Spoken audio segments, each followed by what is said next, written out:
26th April 1986. The world wasn't the same. Ashes fell from the sky. All people wanted was to run and not die. Welcome to the second episode of Chernobyl. We will today visit the town of Pripyat and the historic nuclear reactor which exploded. Things were never the same.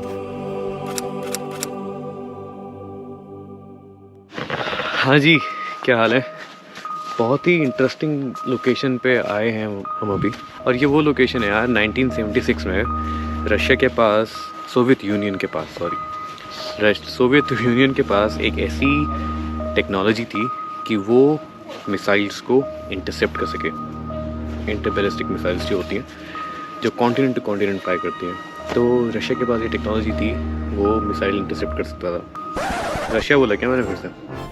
Soviet union के पास वो facility थी, और वो facility उन्होंने यहाँ establish कर रखी थी। मेरे पीछे है वो लोकेशन। ये लोकेशन उन्होंने अपने मैप में ऐसे दिखाई थी कि ये कोई किड्स का प्लेग्राउंड है, स्कूल टाइप का है। और अभी हम यहाँ अंदर ले जाने वाला हूँ मैं आपको। This guy this Lenin with the red lips. Lenin with red lips and red eyes.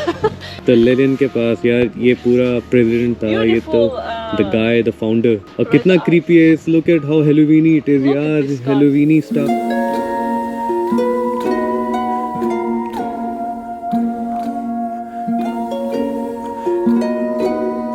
जी हाँ, जो आप ये देख रहे हो, ये है वो सिस्टम पूरा जो लेनिन साहब ने इंस्टॉल किया था सोवियत यूनियन के लिए को बचाने के लिए यूनाइटेड स्टेट्स से। अपरेंटली कहा जा रहा है ऐसा कि गाइड हमारी बता रही है कि यार ये जो फेसिंग है ना, इसका फेस है towards United states. I don't know कैसे सेंस बना रहा है इस बात का सब कुछ। और ये बहुत बड़ी फैसिलिटी है यार, बहुत बड़ी फैसिलिटी है। देखो आप इसको।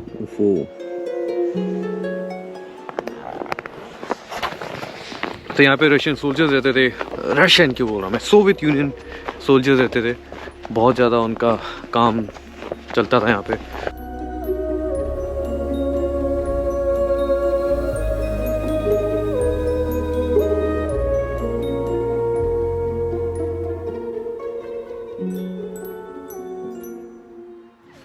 हेलो जी, मैं चेरनोबिल फैसिलिटी के अंदर हूँ अभी। और यहाँ पे रेडिएशन ठीक ठाक है, कंपैरेटिवली ज़्यादा है। एक हमारे पास डिवाइस है, मैं आपको दिखाऊंगा कि वो डिवाइस कैसे वर्क करता है। उससे पहले मैं आपको बता दूं यार, यहाँ पे 4 न्यूक्लियर रिएक्टर्स थे सोवियत यूनियन जो इंस्टॉल किए थे। उनमें से एक बर्स्ट हुआ। वो बर्स्ट होने के बाद बहुत ज़्यादा न्यूक्लियर वेस्ट हवा में था, सब जगह था। रेडियो एक्टिविटी बहुत ज़्यादा बढ़ गई। और पता है, अगर ये तीनों में भी आग लग जाती ना तो दिक्कत बहुत ज़्यादा बढ़ सकती थी। तो आफ्टर मैनी ईयर्स यार, बहुत सारे इंस्ट्रूमेंट्स इन्होंने यूज़ किए थे, जो रोबोटिक इंस्ट्रूमेंट्स थे जापान से, जर्मनी से, वो यूज़ हुए थे to go inside and you know figure out कि what's going on. And after that later human went in and did everything by themselves. तो एक रिएक्टर ऐसे खड़ा हुआ, उसके बाद जो बाकी 3 रिएक्टर्स थे उनको उन्होंने बचा लिया। Later on this all was abolished, और उसको पूरा कंक्रीट से ढक दिया था ताकि कोई रेडिएशन बाहर ना आ पाए।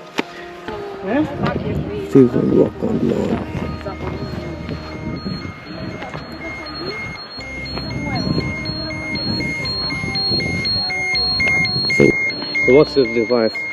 This device measures the radioactivity, the gamma rays that are in this area.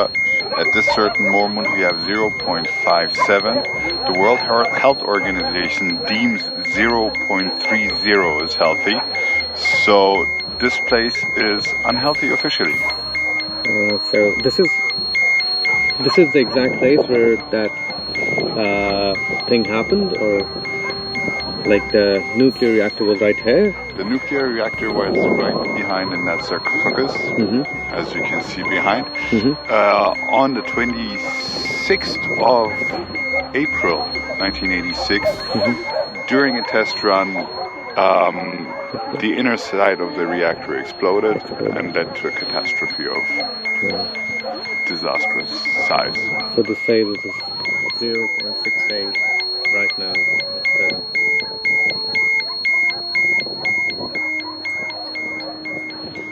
You. Hello ji, मेरे पीछे रेड फॉरेस्ट है जी। नहीं, आपको दिख नहीं रहा होगा, पर इसको रेड फॉरेस्ट कहते हैं। रेड फॉरेस्ट इसलिए कहते हैं क्योंकि यहाँ पे पाइन फॉरेस्ट हुआ करता था, पाइन फॉरेस्ट। और जब ये एक्सप्लोजन हुआ उसके बाद रेडियो एक्टिविटी की वजह से सारे पाइन फॉरेस्ट जो थे वो सब बर्न डाउन हो गए। So they all turn red, मतलब आग नहीं लगी but they all were dying, you know, they were burning and they all turn red. तो बहुत टाइम के लिए वो यहाँ पे ट्रीज़ रहे। अगले 1987 में उन सब ट्रीज़ को काटा गया और they were buried in this ground. However, the name still stands. It's still called Red Forest. और जितना भी रेडियो एक्टिविटी वेस्ट है जो इस पूरे इलाके में रहा होगा, it's all dumped in that. और अभी हम यहाँ से प्रिपेयर टाउन जाने वाले हैं। प्रिपेयर टाउन वो टाउन है जहाँ पे बहुत सारे वर्कर्स रहा करते थे। You should definitely watch this movie over Netflix which explains quite a lot on how dramatic things were. ये रोड सीधे हमको लेके जाएगी प्रिपेयर टाउन।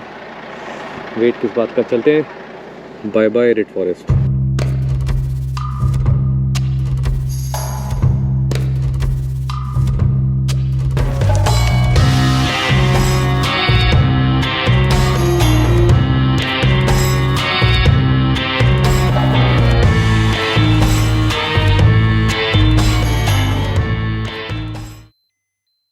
हम पहुंच गए हैं प्रपियात सिटी के बीच में, द अबैंडन सिटी।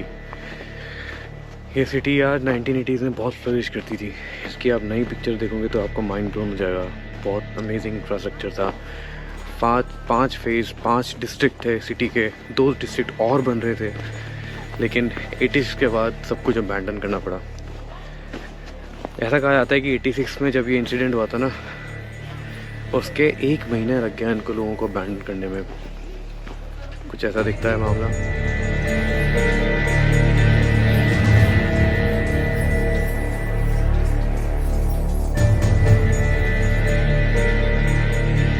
विश्वास नहीं होगा आपको ये जान के। मेरे पीछे जहाँ इतना सारा बड़ा जंगल दिख रहा है आपको, this jungle was not a jungle, it was a football field. You don't believe me, I know you don't believe me, I was not believing my self, my eyes, but as soon as I turn around, you see this, you see the stands. So yeah, this is how it was.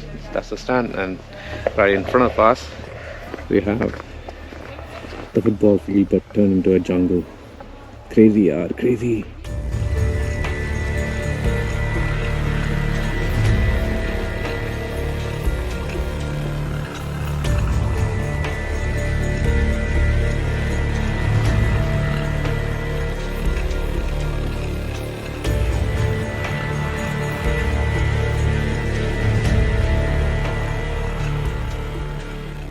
आपको पता है यहाँ क्या हुआ था यार, जब लोगों को इवैक्यूएट करना पड़ा, एक्सप्लोजन हो गया, रेडियो एक्टिव मटेरियल्स थे सब जगह, और ये बोला गया कि आप लोगों को ना शहर छोड़ना पड़ेगा 3 दिन के लिए। तो लोगों ने अपना छोटा छोटा सामान उठाया और वो लोग निकल गए यहाँ से। ये पूरी बिल्डिंग खाली है, सिर्फ छोटा छोटा सामान उठाया, लेकिन जो बड़ी बड़ी चीज़ें थी वो अभी भी इन बिल्डिंग्स के अंदर हैं, वो अभी भी रेडियो एक्टिव है। जी हाँ, तो ये गेम हुआ था। लेकिन लोग बहुत सारा सामान छुड़ाए होंगे अपना, तो लोग वापस आने की कोशिश करते थे। तो बहुत सारे सोल्जर्स रहते थे यहाँ पे, बहुत सारे सोल्जर्स के अलावा पुलिस वाले और सब लोग रहते थे, उन्होंने उनको आने नहीं दिया। लेकिन लोग किस भी तरीके से आ जाते थे। ये शुरू हुआ था 90s में, लोग आए अपने बड़े बड़े ट्रक लेके और सामान डाल के निकले। तो मोस्टली सामान तो ले गए लोग, लेकिन जो बड़ी बड़ी चीज़ें जैसे यार बड़ा बेड हो गया या सोफ़ा हो गया, वो फिर भी पीछे छोड़ा है लोग। तो वो मेरे पीछे किंडरगार्टन है, कांड ऑफ पीपीओ रखा है, वहाँ पे भी सब कुछ ऐसे छूटा हुआ है। इस साइड पे भी एक अबैंडन बिल्डिंग है, कोई नहीं रहता था, कोई नहीं। Chernobyl and Ukraine currently are going through a lot.